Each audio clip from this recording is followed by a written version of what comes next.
Nicola Tallant and Jenny Friel, Crime World have a new podcast series, Ghost, which examines the disappearance of Sandra Collins. And I suppose it happened so long ago, over 20, 25 years ago. So for people maybe who aren't aware of Sandra and her story and her disappearance, maybe just take me back and in particular tell me about her early life and what we know about Sandra. So Sandra was 28 at the time of her disappearance. It would subsequently be found out that she was actually pregnant at the time and was planning to have an abortion.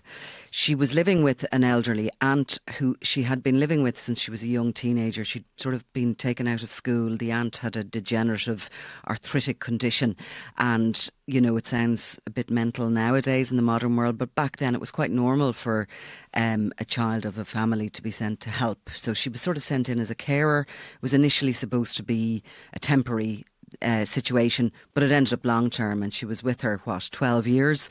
They moved from a very small basement flat in Ballina to Killala, a little fishing village, where they together lived in a very small house that was built for elderly people. So there was actually only one bedroom which they shared, a small kitchenette and a sitting room. And Sandra had, you know, you look at a woman of that age, it was a pretty grim life. She'd get up in the morning, she'd help the aunt out of bed, she'd dress her if she needed that sort of help, she'd go and do the shopping. She hadn't much of a life, but she was still, you know, sort of still, unfortunately for her, hopeful that she was going to meet a Prince Charming and she was going to be saved from this. She was from a very, very tight-knit family herself. There was 6 of them. Her brother James had actually been killed in a really, really horrific workplace accident 6 months before she went missing. And the family were kind of getting ready to try and get themselves through the first Christmas without James when Sandra disappeared. Jenny, I suppose when you're listening to Nicola there talk about Sandra's life, she was taken out of school 15. She spent a number of years caring for her elderly aunt. I mean, it's such a massive responsibility to burden as a young woman. It's such a hard life for such a young woman as well. And I imagine looking in, it's almost quite unfair that she had to shoulder so much responsibility at such a young age. Yeah, you're right. And I think that's something that preys on the Collins family's minds a lot now, you know, and has done over the last, you know, quarter of a century. As Nicola said, it wasn't that unusual. There'll be plenty of people listening to this who'll have known of relatives who went to take care of other older relatives. But, and, you know, 2000 wasn't that long ago. We're not talking about the 1950s here. So it is, I suppose when we went back to look at it, parts of that were kind of like quite shocking that we had to get our kind of heads around that, you know, even in 2000, her own family home didn't have a landline. You know, her parents didn't drive a car. So she was completely at the mercy of people who might give her lifts back to Fotish, where she's from, is only, you know, 10, 15 minutes up the road in a car. But it must have felt like an ocean between them, you know, at that stage. So she was she led a very kind of sheltered, kind of, yes, Nicola said, grim existence. And there was a lot there that she had to shoulder and burden.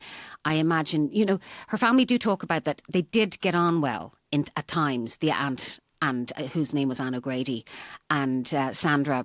But she was also very domineering, the aunt, like, you know, meals were at a very set time. She was wanted to know where she was all the time. She had very, you know, like, all the kind of housework we imagine was done by her. Anne was kind of not, when we spoke to locals, they would describe her as being kind of gnarled over, that she was on 2 sticks. She had a very unfortunate life herself.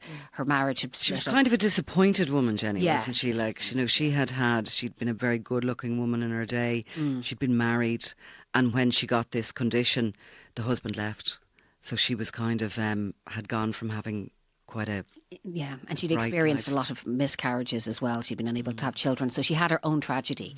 Like things that, you know, perhaps people weren't as empathetic or sympathetic as they would be nowadays. So you can kind of, as much as, you know, there's all this uncomfortableness around Sandra's life, you kind of understand where it came from. You know, that there probably wasn't the supports that are in place now for Anne. She was desperate, and you know, she went and she begged the Collins family for one of the children to come and stay with her for a few weeks over a summer.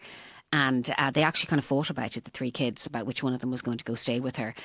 Bridie, the eldest daughter, tried it out for one night, lasted one night. And when she came back, Sandra said, OK, I'll be the one to go. And those weeks turned into months and years. So, yeah. Well, Nicola, take me back to the 4th of December 2000. This was the night that Sandra disappeared. What do we know about the facts of the case and when Sandra was last seen? So that was a bitterly cold winter's day in Killala. If you've been to Killala, it seems for me to always be cold as a wind comes in off the sea that would cut you in two. So I can only imagine what it was like on the December 4th, 2000. She'd been seen in the local shop around 7:30 p.m. and had bought a few messages. She would go down for the aunt, plus also call into a couple of the elderly neighbours and ask them, do they need anything? Little chat with the shop owner. She was always very quiet. And then she was seen by staff in a local takeaway shortly after 11 p.m. where she bought a large bag of chips. And that was it. She was never seen again. Now, some days later, so a search was initiated. And some days later, a fleece jacket she had been wearing was found on the pier. It hadn't been found in the initial search. And in it was a packet of sausages and 2 phone numbers. One of them was for a abortion clinic in the UK and the other was a mobile number for a local man named Martin Early. When did the alarm bell ring that she had disappeared? I mean, who noticed first and how did the search happen then? Well, that was the aunt, Anne O'Grady, so she didn't come home that night, which would have been very, very unusual for Sandra. Now, Bridie tells us that when they heard, so Anne ran in a bit of a panic in the afternoon. She rang Anne at her work, or Bridie at her workplace. And this is Bridie, the sister. This is Bridie, sorry, yes, Bridie Collins, the sister. And Bridie tells us that she actually was kind of a little elated when she heard that Sandra had gone. She assumed that maybe they had begged her to leave Anne for years. They had kind of like, spread your wings, go, Anne will be fine. She doesn't need you. Sandra refused. She felt some kind of crazy sense of duty to her. So when Bridie hears this at first, she kind of thinks to herself, oh my God, she's done it. She's finally done what we've been begging her to do all this time. So they didn't, so Bridie will herself say they didn't take it that seriously at the beginning. But when she got home later that night, they decided we better go down to Killala and see what's going on. And again, the police would say that you have to be gone for 24 hours. So it was about 2 or 3 days before the kind of search really launched in earnest. And then, as Nicola mentioned, the fleece turns up 5 days later on the pier, which was very suspicious. Thousands of people or hundreds of people have been on that pier in the meantime looking for her. And then suddenly, it's right there in the middle of the concrete. So there was a very, very big launch. We've spoken to locals who remember it well. They talk about, hundreds of people going through all the, sheds, fields. There were lifeboats launched. They searched the waters in case that she had gone into the sea. It was assumed by many that perhaps she had killed herself. She had been people spoke about how she had been in the local pubs when she would have met people. She spoke at length about her brother James's horrific accident. And then, as we know, also, 18 months previously, she had given up a daughter for adoption.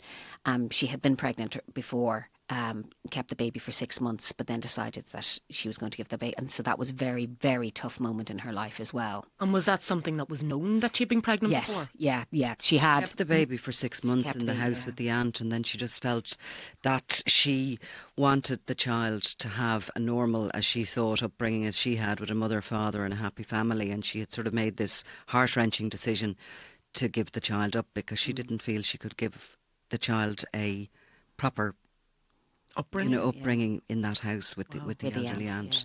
Yeah. So she, she'd been a lot. Selfless, really. Yeah. So they start to investigate and also find out that 3 days previous to her disappearance, she had been to a doctor and that she had been confirmed pregnant again, which everybody would assume was another devastating kind of moment in her life. But she was planning to go and have an abortion. Now, she had been in a relationship with a local man, and one of the police who was very active in the whole investigation throughout, Eddie Naughton, spoke to us. He's retired now. And he spoke about how they'd gone to the ex-boyfriend's was apartment. the first place they went. First place they went. He was very open and let them in and showed them around the house. They realised quickly that he had absolutely nothing to do with her disappearance, knew nothing about it. And really, the searches sort of weaned down eventually, and there was no satisfying explanation as to what might have happened. But also they discovered that she had brought nothing with her. You know, none of her possessions were gone. She didn't have a passport. She had never been abroad before. She would have had very little money. She was on a carer's allowance. So you're told, like, she, you know, one of the, I suppose, poignant things that what her brother Patrick tells us is that she'd been saving up and planned to buy her first mobile phone for herself that Christmas. So that's, you're talking about that level of straitened circumstances. So, you know, I think there was an assumption generally in the area that perhaps, you know, it had been a suicide.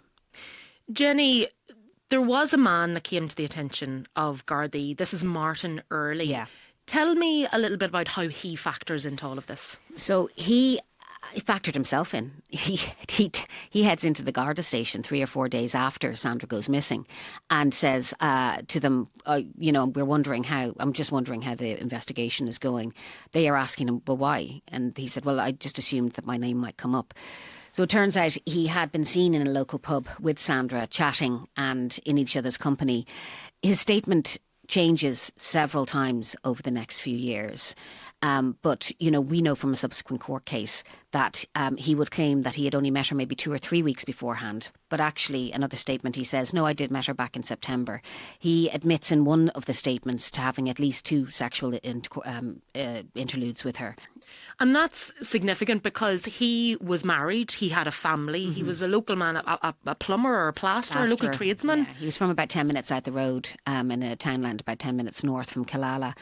And he, like, you know, I suppose you have to be kind of, you know, careful about bringing anyone in, and like there has to be enough evidence there.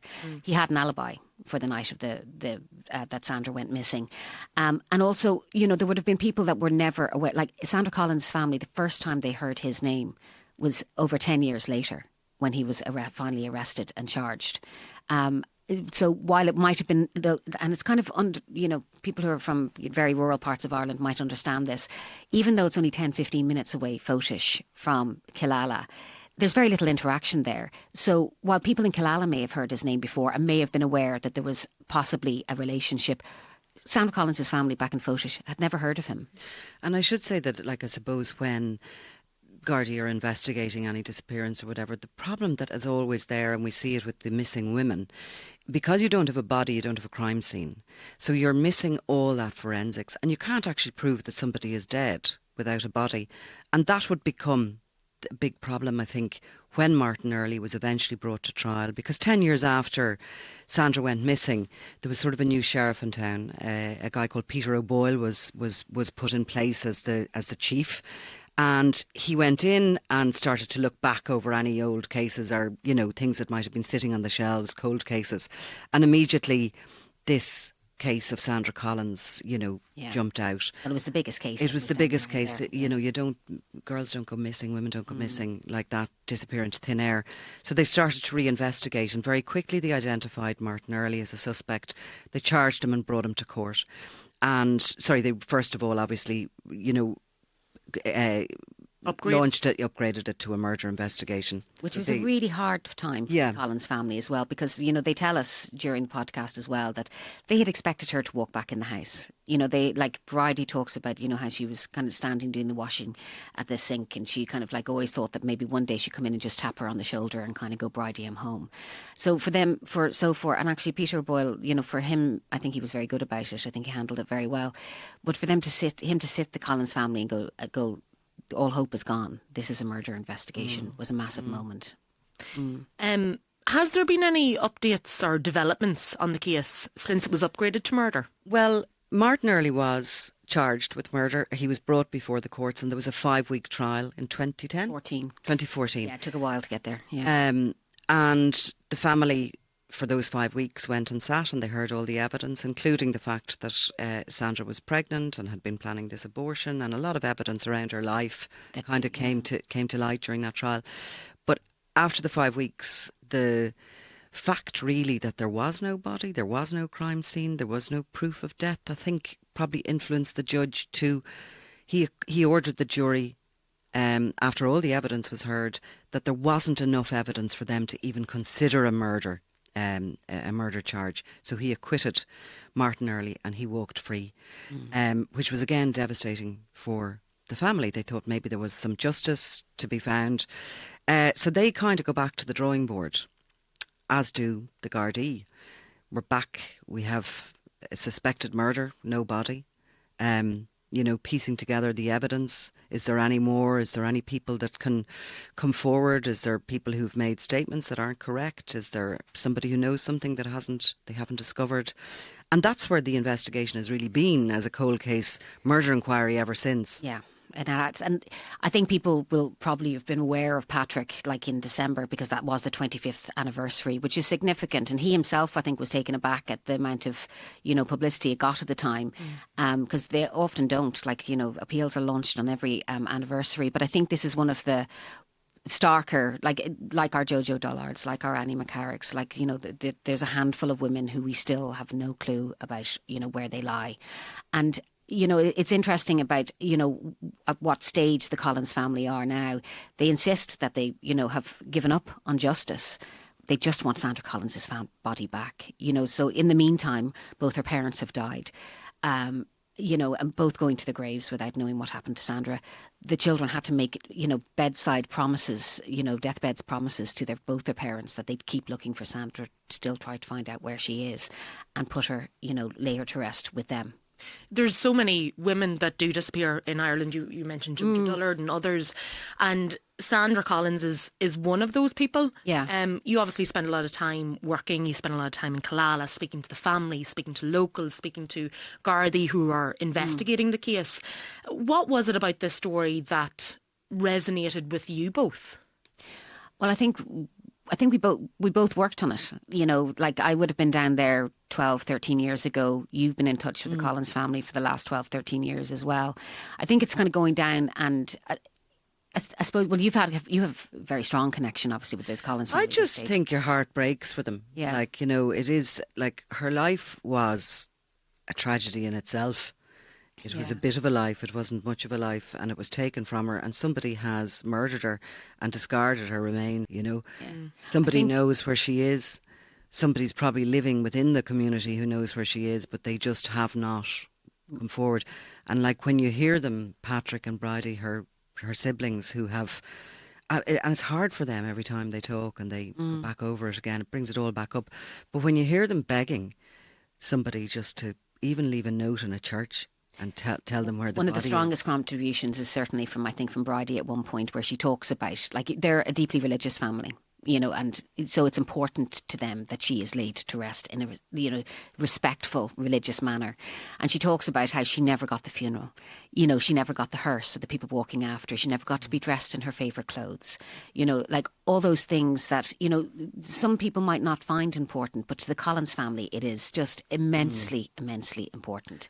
And they think about her on a cold winter's night, that she's just out there somewhere, under the ground and, discarded in life in a way and then discarded in death. When you're talking to the family, Nicola, I mean, how do they come across? Is it still very, very emotional for them? Because I'm just thinking of the fact that Sandra never had a funeral. They've never got that closure of finding her body. Even, during the trial of Martin Early, there was so much about, and the investigation into her disappearance, there was so much about Sandra that came to light that had been kept secret from them as well. And I imagine that would have been difficult to come to terms with as well.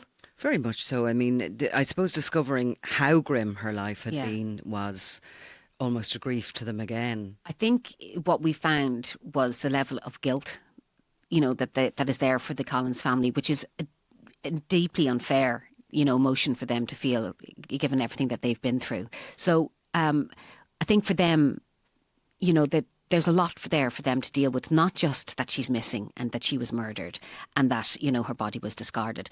But there's also, years that they just weren't aware of the life that she was leading.